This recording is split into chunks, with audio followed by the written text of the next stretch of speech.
Hey everyone, Mr. Sujano here, your source for gaming tech, emulation, and open source news. Let's get started. Alright, to kick things off today, I'm in beautiful Halifax, Nova Scotia. It's an absolutely amazing city. I've said that everywhere I've been so far, but at the same time here, Halifax I've got a very soft spot for. I'll take you along with me as we go about the city and I talk about a bunch of news. So first up on the docket, I'm in a free public park here in Halifax, and for those of you who wanted to see some fluffs, well, here you go. There's one fluff, two fluff, 3, 4 fluff over there, a little fluff in the corner, and another fluff over here. So hopefully that satisfies you, as the one fluff is at home and I don't have her with me.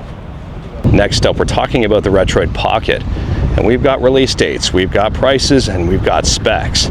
So first and foremost, and this is huge, the Retroid Pocket 5 and the Retroid Pocket Mini will both be powered by the Snapdragon 865. And this is very, very good news for both of them, as they'll both support custom Mesa turnip drivers for a whole bunch of different emulators. Now the Retroid Pocket Mini is priced at $200, the Retroid Pocket 5 is priced at around $220.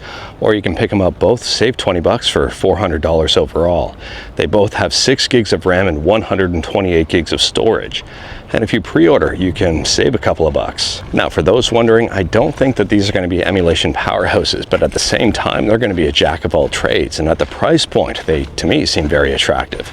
Let me know your thoughts about the Retroid Pocket 5 and the Retroid Pocket Mini in the comments below.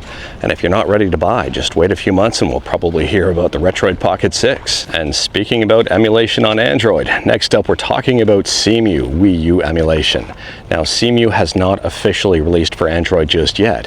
However, there are some unofficial builds out there, some beta builds, and there's some very interesting performance. I mean, they've got things like Twilight Princess, Wind Waker, and a whole bunch of other big games running in double digits for frame rate and actually looking pretty good.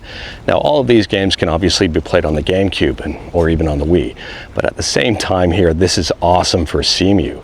Now, Cemu has not officially released, but I'll drop a link to a YouTube video in the description below with a whole bunch of different gameplay testing. You can check it out, and there's even a link to a beta build, but it is through MediaFire, so execute your whatever with caution. Honestly, my recommended method here, if you are looking at a beta build of Cemu, is just go right to the GitHub and build it yourself. But then not everybody knows how to build their own version of Cemu, and that's understandable. And if you're looking for an APK, well, the video does have one. And for those of you wondering where I am, I'm in an old fort. They've got cannons here, they've got a whole bunch of different things. To me, it looks like a great defense from maybe a major video company's lawyers, but who knows, this place may have to be beefed up a bit.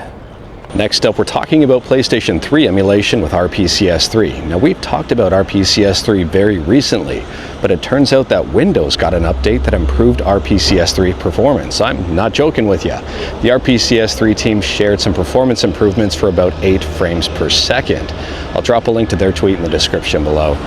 It's very interesting here, and apparently Windows 10 is still the way to go if you want the best performance for RPCS3. So Windows 10 performs better than Windows 11, but the latest version of Windows 11 performs better than the previous version of Windows 11, I guess.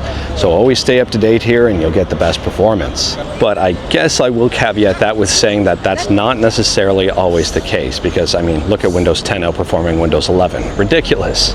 But moving on, and next up we're talking about the Sega Dreamcast, and the Sega Dreamcast has been getting a whole lot of love lately, and I don't know why, but I'm not complaining. So someone has recently been working on a port of Grand Theft Auto 3 over to the Dreamcast, and now it turns out that someone is working on a port of the Half-Life Source engine. Absolutely amazing. I can't wait to see once this thing finishes, and I'll drop a link to an awesome YouTube video about it in the description below. Next up, we're talking about Nintendo 3DS emulation with Lime 3DS. Now, Lime 3DS just got a big update for both the PC and Android versions. They've got a whole bunch of bug fixes here, and it turns out that Lime 3DS is going to be working on getting compatible with Pretendo, and that may come in the next update. Lime 3DS is carrying on with what Citra left behind, and in my opinion, things are shaping up real nice. Let me know your thoughts about Lime 3DS in the comments below. Next up, we're talking about a brand new Turbografx emulator, and this one is called Graphics. It's compatible on PC only at this point in time, and that's with Linux, Windows, and Mac OS, and also interestingly RetroArch. I love seeing brand new emulators hit the scene here. This one is experimental. It's still, I wouldn't want to say fairly early on in development, but at the same time here, there's probably a ways to go yet. I haven't tested this one out yet, and I'm very curious and excited to. Let me know your thoughts about Gear Graphics in the comments below. Have you had a chance to try it out yet? Did you even know it existed? Moving on from that, and I've gone from an old fork to an old warship, and while we're on a warship right now, this thing is super cool.